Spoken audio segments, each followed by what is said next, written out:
I came home from work on a Tuesday afternoon to find 17 packages stacked in the HOA office with a bright yellow notice taped to my front door that made my blood run cold. The notice, written in aggressive capital letters, informed me that my deliveries were being held until I paid an alleged overdue balance of $873 in HOA dues and fines that I had never heard about until that exact moment. My name is Thomas Kendrick, and I had been living in the Riverside Meadows community in Charlotte, North Carolina for 3 years without a single problem. I worked as a software engineer for a mid-sized tech company downtown, and I had recently started a side business selling vintage computer parts online. Those 17 packages were customer orders that I needed to ship out by Friday to maintain my seller ratings. Each day of delay would cost me money, reputation, and potentially my entire secondary income stream. I tried the door to the HOA office immediately, but it was locked.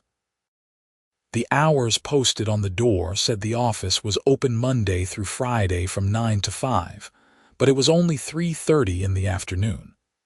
I knocked hard, then harder, but nobody answered. Through the window, I could see my packages piled on a desk inside, some of them clearly marked as fragile and time-sensitive. I pulled out my phone and called the number listed on the notice. A woman answered on the 4th ring with a tone that suggested I was already guilty of something heinous. Riverside Meadows HOA, this is Patricia speaking. Hi, this is Thomas Kendrick from Unit 42. I just got home and found a notice saying my packages are being held. What is this about? Oh, Mr. Kendrick. Her voice dripped with condescension. Your account is significantly past due. We have been attempting to contact you for months. I have never received any communication about overdue dues. I have automatic payments set up through my bank. Can you explain what these charges are for? Special assessments for community improvements, late fees, and violation fines. It is all detailed in the correspondence we sent you. I never got any correspondence. And what violations are you talking about? My lawn is maintained, my house is painted the approved color, I do not even have any decorations out. Patricia sighed dramatically. Mr. Kendrick, ignorance is not an excuse. The charges are legitimate, and until they are paid in full, your packages will remain in our custody. You cannot just take my property. Those are not your packages, they are mine. Actually, according to Section 12.4 of the HOA bylaws, we have the right to intercept deliveries on community property for residents with delinquent accounts. The main road and all doorsteps are considered community property. I felt my face getting hot. I need those packages today. They contain merchandise for my customers. Then I suggest you make payment arrangements immediately. We accept cashier's checks or money orders only for delinquent accounts. I need to see an itemized statement first. I am not paying $800 without knowing exactly what it is for. The office will reopen tomorrow at 9. You can come in then to review your account. She hung up before I could respond. I stood there on my front step, staring at my phone in disbelief. In 3 years of living here, I had maybe interacted with the HOA twice, both times just receiving generic newsletters about community events. My dues were set to auto-pay on the 1st of every month, and I had never missed a payment. Something was seriously wrong. I called my bank right away and asked them to send me a full history of all payments to Riverside Meadows HOA. The representative confirmed that every single monthly payment of $250 had cleared successfully for the past 36 months. She emailed me the records within minutes. I had proof that I was current on all regular dues. Next, I walked around the entire community, looking for any signs of major improvements that might justify a special assessment. The pool looked exactly the same as when I moved in.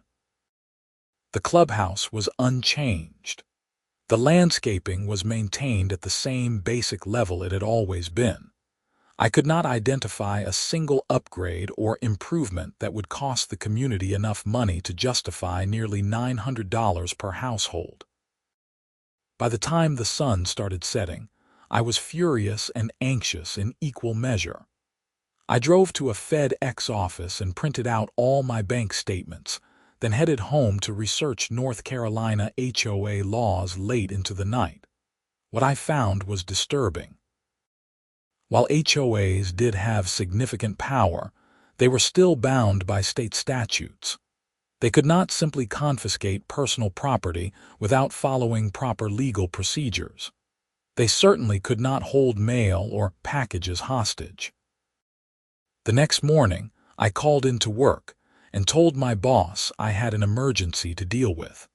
I was at the HOA office at 8:45, waiting in my car until I saw someone unlock the door at precisely 9 o'clock. I recognized her immediately from community events. Patricia Whitmore, the HOA president, was a woman in her mid-50s with severely cut blonde hair and the kind of perpetual scowl that suggested she found joy in other people's misery. I walked in right behind her as she entered. "I need to discuss my account." She turned around slowly, looking annoyed that I had followed her inside. "Do you have an appointment?" "No, but you are holding 17 of my packages hostage and I need this resolved today. As I explained on the phone, your account is delinquent. Once you pay your balance, your packages will be released. I have bank statements showing that every single monthly payment has been made on time for 3 years. I placed the printed statements on her desk. "I want to see an itemized list of these supposed charges." Patricia did not even glance at my documents. "One moment." She sat down at her computer and typed slowly, using only her index fingers. After what felt like an eternity, she turned her monitor toward me. The screen showed a spreadsheet with my address at the top. Below it were listed 3 special assessments totaling $450, labeled vaguely as Community Enhancement Project, Emergency Repairs, and Landscaping Improvement. Below that were 5 violation notices at $50 each, listed as mailbox non-compliance, trash bin visibility, vehicle parking violation, lawn maintenance, and unauthorized exterior modification. The remaining charges were late fees compounding monthly. I never received notice of any of these assessments or violations. When were these letters supposedly sent? They were mailed to your address as required by our bylaws. Well, I never got them, and I dispute every single one of these violations. My mailbox is the standard black one that everyone has. I put my trash bins out only on collection day and bring them in the same evening. I park my car in my garage. My lawn service comes every week, and I have not modified anything on the exterior of my house. Patricia folded her hands on her desk. "The board has reviewed and approved all of these violations. If you wish to appeal, you must submit a written request and wait for the next board meeting, which is in 3 weeks. 3 weeks. I need my packages today. And I am not paying for violations that never happened. Then your packages will remain here. This is theft. You cannot legally hold my property. This is enforcement of our community rules which you agreed to when you purchased your home." I took a deep breath, trying to stay calm. "Who else is on the board besides you?" "Myself, Linda Morrison as vice president and Gary Chen as treasurer." "I want to speak with both of them." "They are not available right now." "Then give me their phone numbers." "I am not authorized to give out personal contact information." "This is absurd. You are claiming I owe you money, refusing to provide proper documentation, holding my property hostage, and now blocking me from speaking to anyone else in your organization." Do you understand how illegal this sounds? Patricia stood up, her face reddening. Mr. Kendrick, I do not appreciate your tone. If you cannot speak respectfully, I will have to ask you to leave. Not without my packages. Then I will call the police. Please do. I would love to have an officer explain to you that what you are doing is called extortion. Her hand hovered over her phone, but she did not pick it up. We stared at each other for a long moment. Finally, she sat back down. I will make you an offer. Pay half of the balance today, and I will release your packages. You can appeal the charges through the proper channels, and if the board rules in your favor, you will receive a refund. How generous. Let me make you a counter-offer. You give me my packages right now, and I will not immediately file a lawsuit against the HOA and you personally for theft, harassment, and extortion. That is not how this works. Then we have a problem. I pulled out my phone and started recording. For the record, today is Wednesday, November 12th, 2025. I am Thomas Kendrick, standing in the Riverside Meadows HOA office in Charlotte, North Carolina, with Patricia Whitmore, the HOA president. Patricia, can you confirm that you are currently holding 17 packages addressed to me and refusing to release them? Stop recording.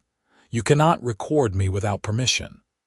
Actually, in North Carolina, only one party needs to consent to recording a conversation, and I consent. Please answer the question. Are you holding my packages? She pressed her lips together tightly. This meeting is over. Leave immediately or I will call the police. Perfect. Call them. I will wait right here. Patricia grabbed her phone and dialed.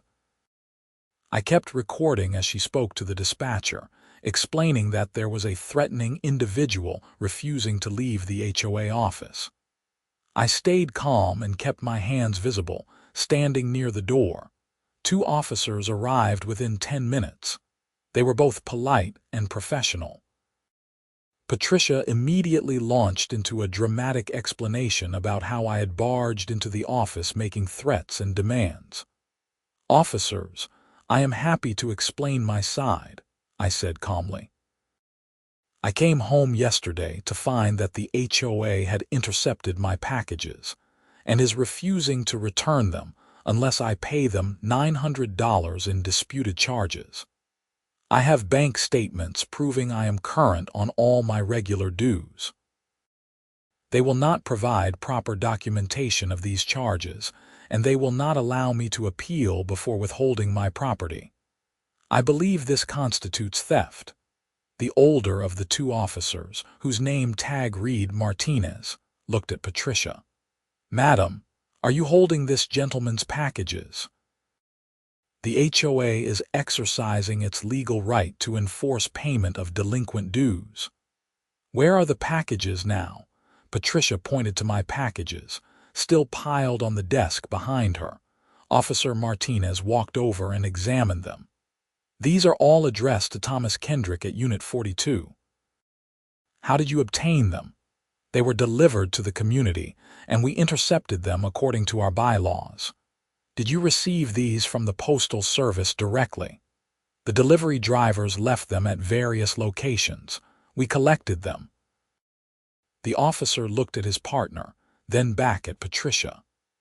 Madam, I am not an expert in HOA law, but interfering with mail delivery is a federal offense, and holding someone's property without a legal judgment or lien is problematic. We have a lien provision in our bylaws. Have you filed an actual lien with the county? Patricia hesitated. The process is underway. So, no, you have not filed a lien yet. These packages contain merchandise that does not belong to the HOA or to Mr. Kendrick personally. They belong to his customers. You are preventing him from fulfilling his business obligations. Officer Martinez turned to me. Sir, I recommend you file a civil complaint. This is a legal dispute, not a criminal matter, unless she refuses a direct order to return your property. He looked back at Patricia. Madam, I am telling you now, as an officer of the law, that you need to return this gentleman's packages to him immediately. If you refuse, you could be charged with theft." Patricia's face went through several shades of red. "This is outrageous. The HOA has authority over this community. The HOA has authority granted by law and by your governing documents, but that authority does not supersede state and federal law. Return the packages." For a moment, I thought Patricia might actually refuse. Her jaw was clenched so tight I could see the muscles twitching. But finally, she stood up and gestured angrily toward the pile. "Fine. Take them." I gathered all 17 packages as quickly as I could, stacking them awkwardly in my arms. Officer Martinez helped me carry several out to my car. Once everything was loaded, he handed me his card. "Document everything. Take photos, keep records, get everything in writing from now on. If you decide to pursue legal action, this incident will be important. Thank you, officer. I really appreciate your help. Just doing my job. Good luck with this mess." I drove home and spent the next 4 hours carefully packaging the vintage computer parts and getting them to the post office for overnight shipping.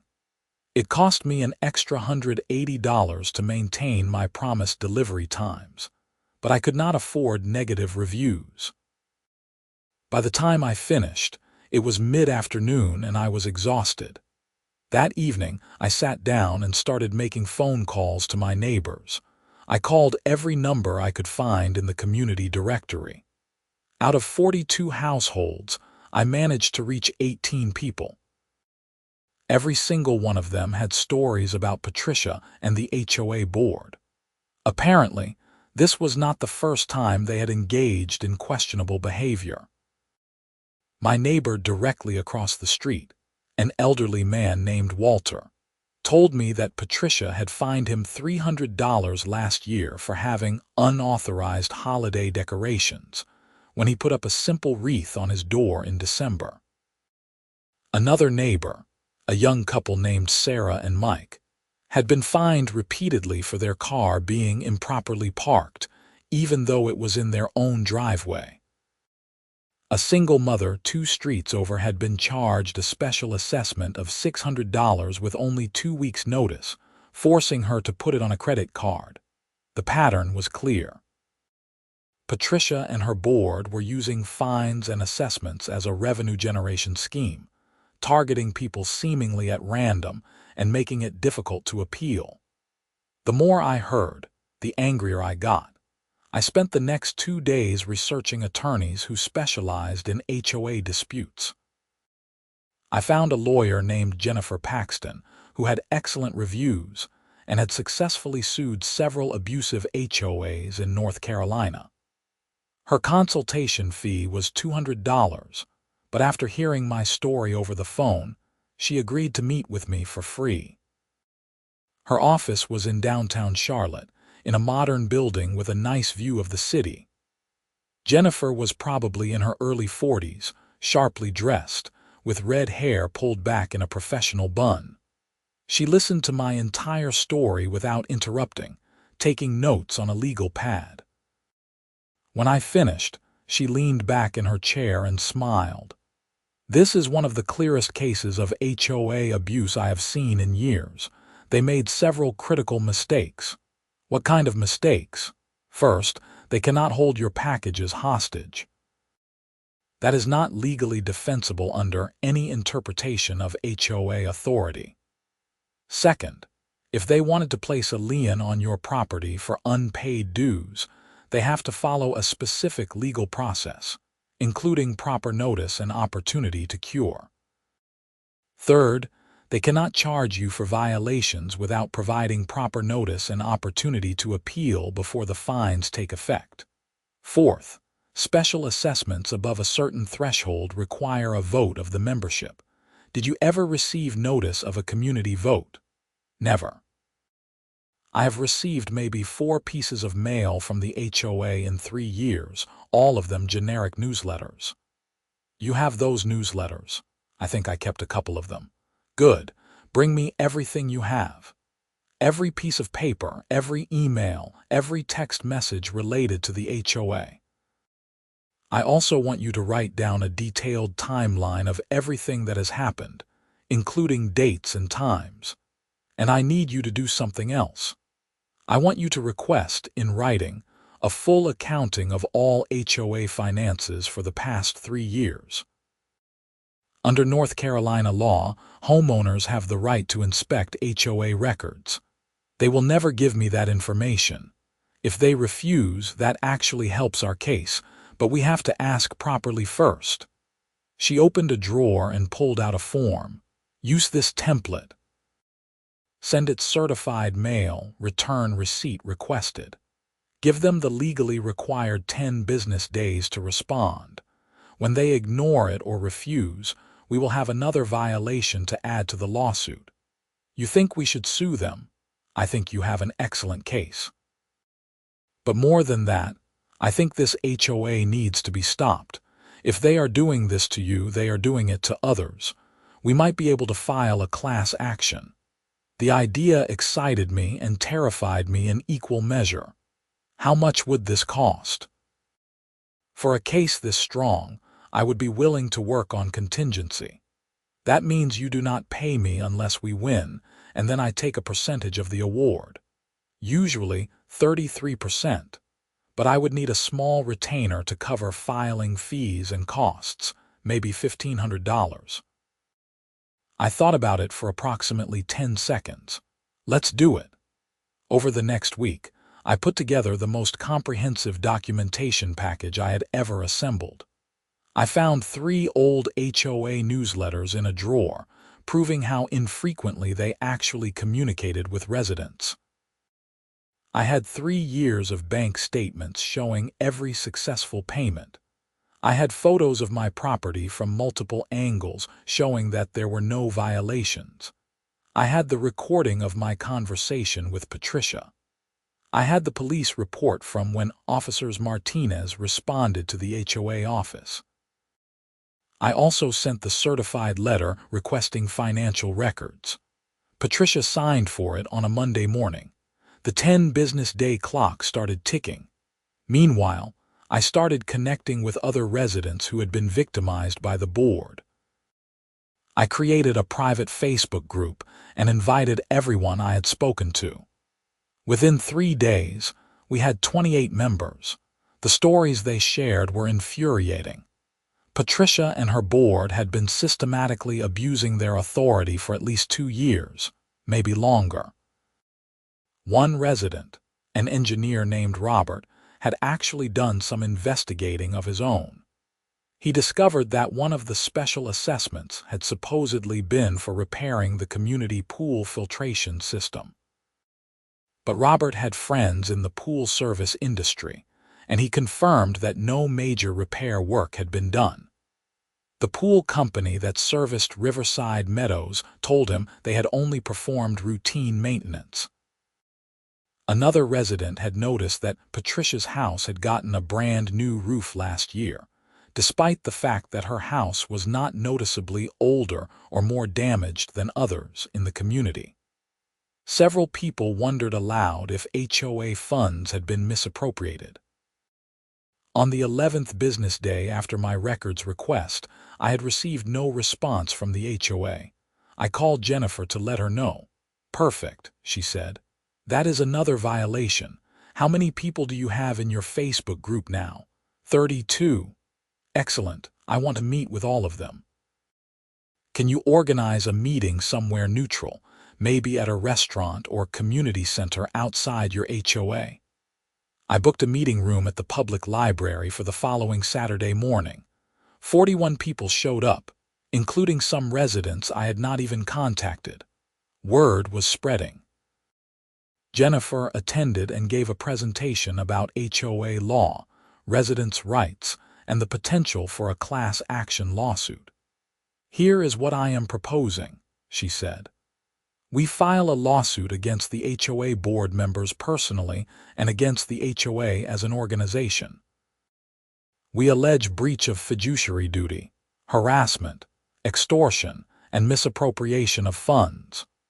We request an emergency injunction to freeze the HOA's bank accounts and prevent them from taking any enforcement actions while the case is pending. And we request that the court dissolve the current board and appoint a temporary receiver to manage the HOA until new elections can be held. Can a court really dissolve an HOA board? Someone asked. Yes, in cases of serious misconduct. It is an extreme remedy, but based on what I am hearing from all of you, it may be warranted. I want everyone who has been fined, charged special assessments without proper notice, or harassed by this board to become a plaintiff in the lawsuit. There is strength in numbers. By the end of the meeting, 23 residents had agreed to join as plaintiffs. Jennifer said that was more than enough. She would start drafting the complaint immediately. The lawsuit was filed 2 weeks later in Mecklenburg County Superior Court. The complaint was 67 pages long and included exhibits documenting hundreds of violations of state law and the HOA's own bylaws. We sued for compensatory damages, punitive damages, attorney fees, and equitable relief, including dissolution of the board. Patricia and the other board members were served with the lawsuit on a cold December morning. I was not there to see her reaction, but I heard about it from a neighbor who worked in the HOA office part-time. Apparently, Patricia had screamed that this was a conspiracy, that we were ungrateful residents who did not appreciate everything the board did for us, and that she would fight us with every resource available. The HOA hired a lawyer, a man named Richard Frost, who specialized in defending HOAs. He filed a motion to dismiss, arguing that we had not exhausted our internal remedies before filing suit. Jennifer had anticipated this and filed a response brief, explaining that internal remedies were futile when the very people who controlled those remedies were the ones accused of wrongdoing. The judge assigned to our case was the Honorable Margaret Pearson, a veteran of the bench with a reputation for being extremely thorough and not suffering fools. The hearing on the motion to dismiss was scheduled for January 15th. In the meantime, things in Riverside Meadows got tense. Patricia sent out a community-wide email accusing the plaintiffs of trying to destroy the community. She claimed we were lying about the violations, that we were simply trying to avoid paying our fair share, and that if the lawsuit succeeded, the community would fall into disrepair and everyone's property values would plummet. Some residents believed her. A few even sent me angry messages saying I was causing trouble and should just pay what I owed. But most people either supported us or stayed neutral, waiting to see how things played out. Patricia also ramped up enforcement actions against the plaintiffs. Several people received new violation notices in the weeks after the lawsuit was filed. It was clearly retaliation, which Jennifer said was actually helpful to our case. Every new violation just provided more evidence of abuse. The hearing in January was scheduled to last an hour, but it ended up going for almost 3 hours. Jennifer presented our arguments clearly and passionately, walking Judge Pearson through the timeline of events and the pattern of misconduct. She highlighted my case specifically, showing how Patricia had held my packages hostage and only returned them after police intervention. Richard Frost argued that the HOA board had the authority to enforce the rules and collect dues, that any disputes should be handled through the internal appeal process, and that courts should be reluctant to interfere with HOA governance. He claimed that the plaintiffs were simply unhappy with legitimate enforcement actions. Judge Pearson asked him several pointed questions.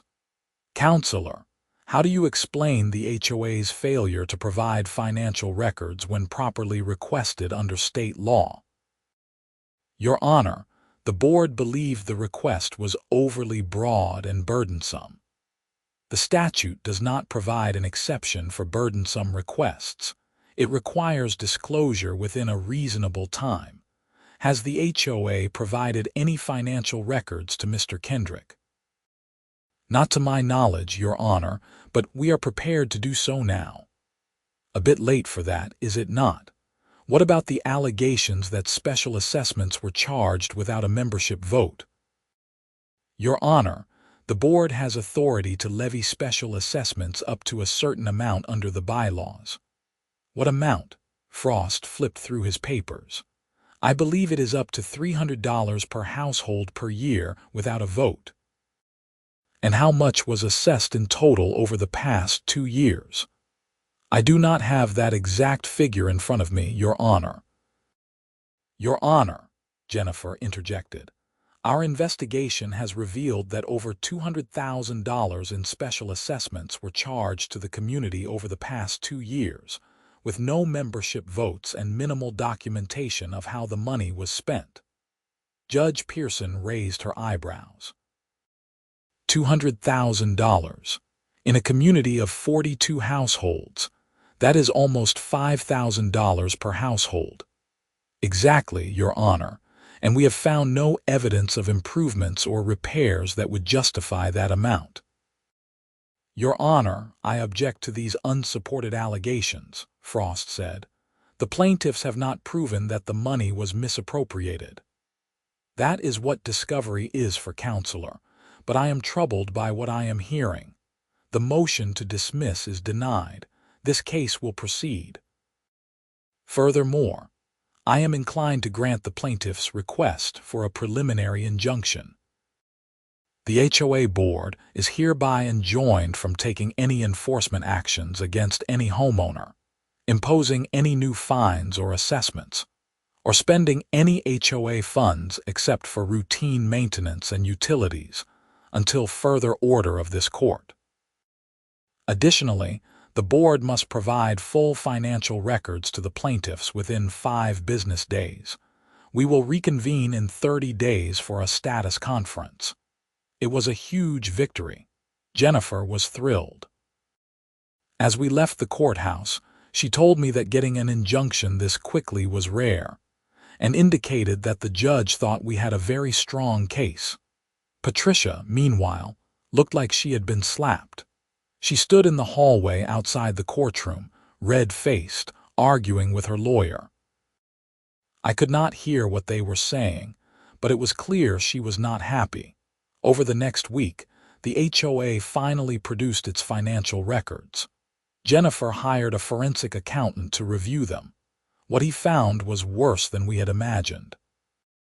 Patricia had been systematically stealing money from the HOA for almost 3 years.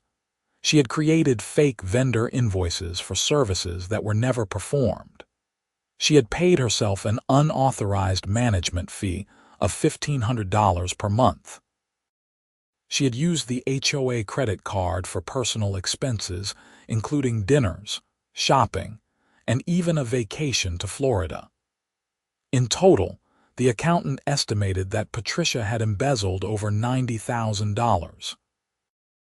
The other board members, Linda and Gary, appeared to have been aware of at least some of the misconduct, but had done nothing to stop it.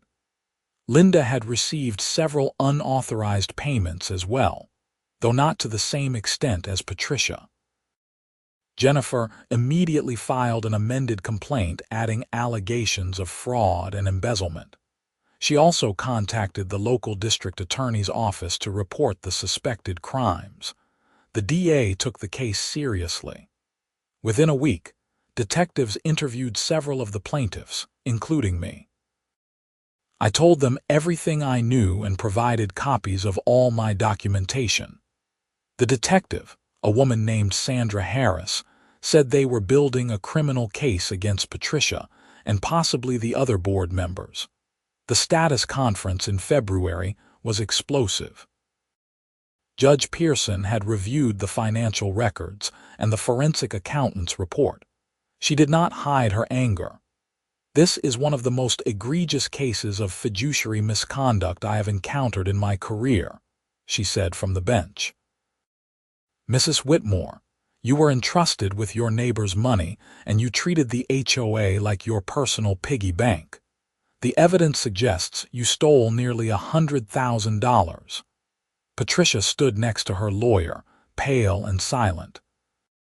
Your Honor, Richard Frost began, my client denies any wrongdoing and save it, counselor. The documentary evidence is overwhelming. I am granting the plaintiff's request to dissolve the board effective immediately. I am appointing a receiver to take control of the HOA and manage its affairs. The receiver will work with the homeowners to organize elections for a new board.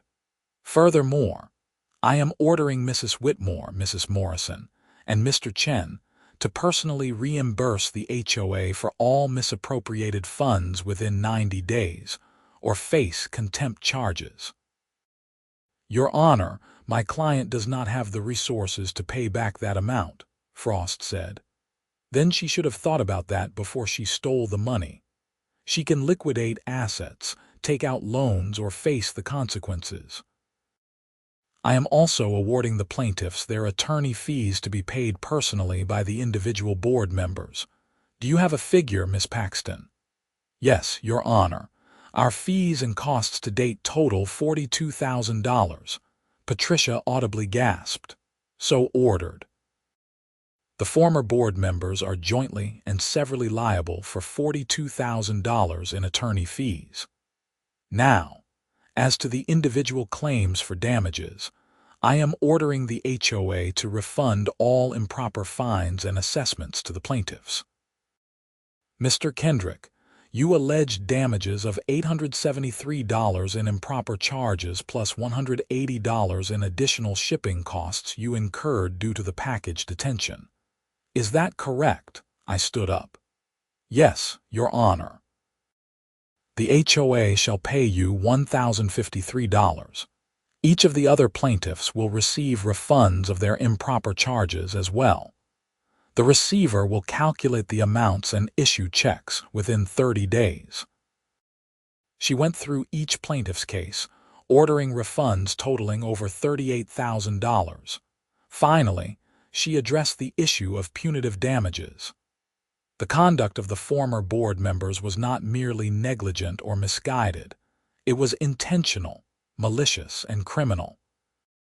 I am awarding punitive damages of $50,000 to be split equally among the plaintiffs. Again, the former board members are personally liable. The total judgment against Patricia, Linda, and Gary was over $200,000, counting the embezzled funds, the refunds, the attorney fees, and the punitive damages. It was financially devastating, especially for Patricia.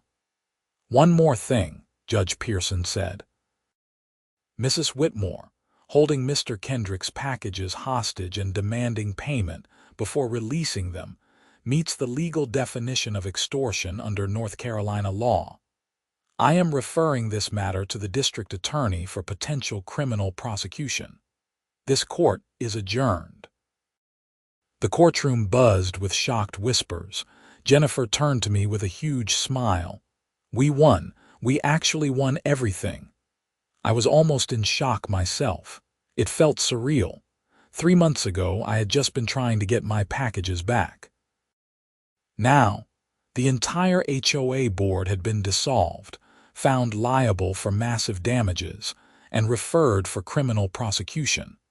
Patricia left the courtroom in tears, surrounded by her lawyer and husband. Linda and Gary looked equally devastated. I almost felt bad for them, but then I remembered all the people they had harassed and stolen from. They had brought this on themselves. The district attorney moved quickly. 2 weeks after the court judgment, Patricia was arrested and charged with embezzlement, fraud, and extortion.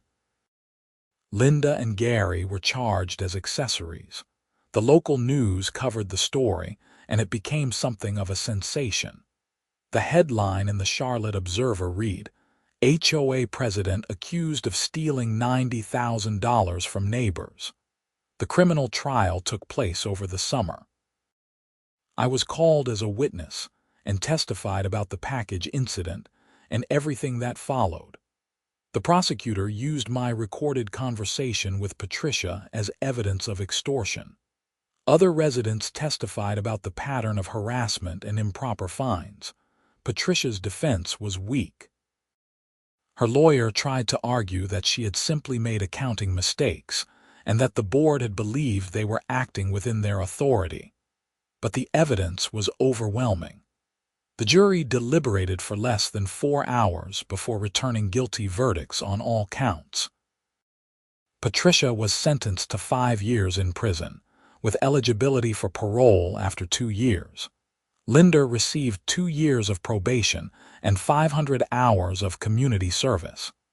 Gary received similar probation terms. All 3 were ordered to pay full restitution, which would likely take them decades to complete. Back in Riverside Meadows, the receiver had organized elections for a new board. I was asked to run, but I declined. I had had enough of HOA politics for one lifetime. Instead, several of the other plaintiffs stepped up, including Robert, the engineer who had investigated the pool repairs. They formed a reform slate promising transparency, minimal enforcement, and resident-friendly policies. They won in a landslide. The new board immediately revised all the HOA rules, eliminating most of the petty regulations that had given Patricia so much power to harass people. They implemented a strict approval process for any fines or assessments. They established an independent appeals committee. And they required monthly financial reports to be posted online for all residents to review. I received my refund check of $1,053 in March, and my share of the punitive damages, which came to about $2,100 in April. It did not come close to compensating me for the stress and time I had invested in fighting the HOA, but it was not really about the money. It was about holding abusive people accountable and making sure they could not hurt anyone else. My package delivery business was thriving. After the local news coverage, I actually got a boost in sales from people who wanted to support the guy who had stood up to the crazy HOA lady. I hired a part-time assistant to help with fulfillment and expanded my inventory. Life in Riverside Meadows became peaceful. Without Patricia's constant surveillance and harassment, people actually started enjoying living in the community again. Neighbors organized voluntary cleanup days and social events. The new board handled necessary business efficiently and then left people alone, exactly as it should be. I ran into Officer Martinez at a coffee shop one day, several months after everything had concluded. He recognized me immediately. "Hey, you are the HOA guy," he said with a smile. "I followed that case in the news. Sounds like it turned out well." "It did, thanks in large part to you. If you had not forced Patricia to give me my packages that day, I might not have had the evidence I needed for the extortion charge. Happy to help. I have dealt with difficult HOAs before, but that lady was something else. I am glad she got what she deserved." We chatted for a few more minutes, and then I headed home.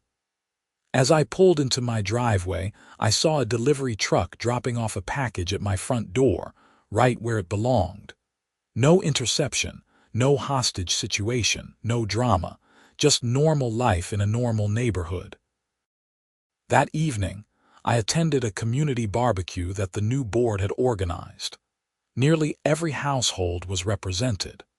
People were laughing, kids were playing in the common area, and there was a genuine sense of community that I had never felt before. Walter, my elderly neighbor, raised his beer in a toast to Thomas for having the guts to stand up to the tyrants. Everyone cheered and clinked their drinks together. I felt embarrassed but also proud. We had accomplished something meaningful. We had taken back our community from people who had abused their power, and we had done it through the legal system, following the rules and holding everyone accountable. As the sun set over Riverside Meadows that evening, painting the sky in shades of orange and purple, I realized that this whole ordeal had taught me something important. HOAs are not inherently bad. They serve a legitimate purpose in maintaining property values and shared spaces. But they are only as good as the people running them, and when those people become corrupt or abusive, residents have both the right and the responsibility to fight back. The keys to our success had been documentation, organization, and persistence. I had kept meticulous records of everything. I had brought together other affected residents to show a pattern of abuse. I had found an excellent attorney who believed in our cause, and I had refused to give up, even when Patricia tried to intimidate me into backing down. In the months and years that followed, I occasionally heard from other people dealing with HOA problems. Some found me through news articles about our case. Others were referred by Jennifer, who had become something of an expert in HOA litigation after our successful lawsuit. I always gave them the same advice. Document everything, know your rights, find allies among your neighbors, and do not be afraid to use the legal system when necessary. Several of those people went on to file their own lawsuits against abusive HOA boards. Some won, some settled, and a few lost. But every case helped establish precedent and showed other HOA boards that they could not act with impunity. As for Patricia, I heard she was released from prison after serving 27 months. She and her husband sold their house in Riverside Meadows at a significant loss and moved out of state. I never saw her again. Linda and Gary completed their probation terms and kept low profiles in the community for a while before also eventually moving away. The new board continued to function smoothly. After the first election, there was a second one the following year, and then annual elections after that. Robert served 2 terms as president before stepping down to focus on his career. Other residents rotated through board positions. It became a healthy, functioning organization that served the community rather than ruling over it. My own life moved forward as well. My side business eventually became successful enough that I quit my software engineering job to focus on it full-time. I expanded beyond vintage computer parts into other collectibles and electronics. I hired 3 full-time employees and moved the operation out of my house into a small warehouse. I also got more involved in local politics, attending city council meetings and advocating for stronger regulations on HOAs. North Carolina eventually passed new legislation requiring greater financial transparency and making it easier for homeowners to challenge improper fines and assessments. I like to think that our case had contributed to that reform effort. One afternoon, about 2 years after the lawsuit concluded, I received an unexpected phone call from a reporter doing a follow-up story on HOA reform. She wanted to know how things had turned out in Riverside Meadows and whether I thought the legal system had worked the way it was supposed to. I thought carefully about my answer. The legal system did work, but it required a lot of time, money, and effort. We were lucky to have a strong case, good documentation, and a judge who took the issues seriously. Not everyone in our situation would have those advantages. So yes, justice was served, but we need better protections built into the system so that HOA boards cannot abuse their power in the first place. "Do you have any regrets about how things played out?" she asked. "Not really. I wish it had not been necessary. I wish Patricia and her board had just been reasonable people who followed the rules. But once they crossed the line into extortion and theft, someone had to stop them. I am glad it was us." "Would you ever serve on an HOA board yourself?" I laughed. A couple of years ago, I would have said absolutely not. But actually, I have been thinking about it. The current board has done a great job, but at some point they will need fresh perspectives. If the community needed me to serve, I would consider it. The article came out the following week with the headline, "How One Homeowner Took Down a Corrupt HOA and Changed His Community." It was a fair and accurate portrayal of what had happened. Several people from the community texted me after it was published, thanking me again for everything. But perhaps the most satisfying moment came at a community meeting about a year later. The board was discussing a proposed rule change that would have required all homes to use a specific type of landscaping stone for their flower beds. It was exactly the kind of petty, appearance-obsessed regulation that Patricia would have loved. A newer resident who had moved in after all the drama stood up and suggested that the rule was necessary to maintain uniformity and property values. Before the board could respond, Walter raised his hand. "With all due respect, I have lived in this community for 15 years. For most of that time, we did not have rules about every little detail and the community was fine. Then we had a board that created hundreds of rules and used them to harass and steal from us. It took a lawsuit and criminal prosecution to fix the damage they caused. I think we should be very careful about creating new regulations unless they are absolutely necessary. Do we really need to tell people what kind of rocks they can put in their gardens?" The room erupted in applause. The proposed rule was voted down unanimously. The new resident looked confused but accepted the decision gracefully. After the meeting, several people explained to him what had happened with Patricia and the old board. He was shocked and said he would definitely think twice before supporting unnecessary regulations in the future. That was when I knew we had really changed the culture of Riverside Meadows. It was not just about getting rid of bad actors.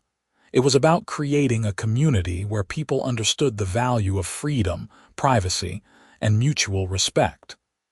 Where the HOA existed to serve the residents, not the other way around. As I sat in that community meeting, listening to my neighbors engage in thoughtful debate about how to govern themselves, I felt genuinely proud of what we had accomplished together. We had faced down a bully who had the weight of institutional authority behind her. We had navigated a complex legal system. We had held criminals accountable, and we had built something better in the aftermath. The package incident that had started everything seemed almost trivial in retrospect. 17 boxes of vintage computer parts held hostage for a day. But it had been the catalyst that exposed years of corruption and abuse. Sometimes the smallest injustice is the one that finally motivates people to stand up and demand change. I thought about all the other HOAs out there, and all the other people dealing with board members who abuse their power. I hoped that our story would inspire at least some of them to fight back when necessary. Not everyone would have the resources or the circumstances to win a lawsuit like ours, but everyone deserved to know their rights and to understand that HOA boards are not above the law. The evening after that community meeting, I stood on my front porch and looked out over Riverside Meadows. The streets were quiet, the lawns were maintained, and the community looked basically the same as it had 3 years earlier when this all began. But everything was different now. The fear was gone. The constant surveillance was gone. The threat of arbitrary fines was gone. In their place was something that had been missing before. A genuine sense that this was our community, owned and controlled by the people who lived here, not by a small group of tyrants on a power trip. That was worth fighting for. That was worth the stress and the time and the conflict. My phone buzzed with a text from Jennifer Paxton. She was forwarding me an article about another HOA case she was handling in Raleigh, where a board had been caught falsifying violation reports to generate fine revenue. The case had just settled in favor of the homeowners, with the board members agreeing to resign and pay damages. "Another one bites the dust," her message said. "Thanks for starting this trend." I smiled and texted back, "Happy to help. Keep fighting the good fight." As the stars began to appear in the darkening sky, I went back inside my house, my castle, my property that I owned and controlled. Not Patricia Whitmore, not any HOA board. Me. And if anyone ever tried to take that away again, I knew exactly what to do about it. Document everything, know your rights, find allies, and never back down from bullies, no matter what title they claim to have. That was the real lesson of the whole experience. Power derived from a title or a position is only as legitimate as the manner in which it is exercised. When people abuse that power, when they use it to extort and steal and harass, they forfeit their authority. And in a system of laws, there are mechanisms to hold them accountable and strip them of that power. It had taken 3 months of stress, 23 brave plaintiffs, 1 determined attorney, 1 fair-minded judge, and 1 competent district attorney. But in the end, justice had prevailed. Patricia Whitmore had gone to prison for extortion and embezzlement. The corrupt board had been dissolved. The stolen money had been repaid. And Riverside Meadows had become the kind of community it should have been all along. I settled into my couch and turned on a movie, feeling content and peaceful in a way I had not felt in years. Tomorrow I would wake up, run my business, maybe work on some home improvement projects without fear of HOA violations, and continue living my life in a community that finally worked the way it was supposed to. The packages that had started everything, those 17 boxes that Patricia had held hostage in a misguided attempt to extort money from me, had long since been delivered to their customers. But they had served a greater purpose than just completing business transactions. They had been the spark that ignited a movement to reclaim our community from corruption. And if I had to do it all over again, knowing everything I know now about the stress and the time commitment and the conflict, I would make the exact same choices. Because some things are worth fighting for, and your home should always be one of them. The credits rolled on the movie. I was not really watching. I turned off the television and headed upstairs to bed, feeling genuinely grateful for the outcome of what had been the strangest and most stressful period of my life. As I drifted off to sleep, my last thought was a simple one. Sometimes standing up to bullies is hard, but it is always, always worth it.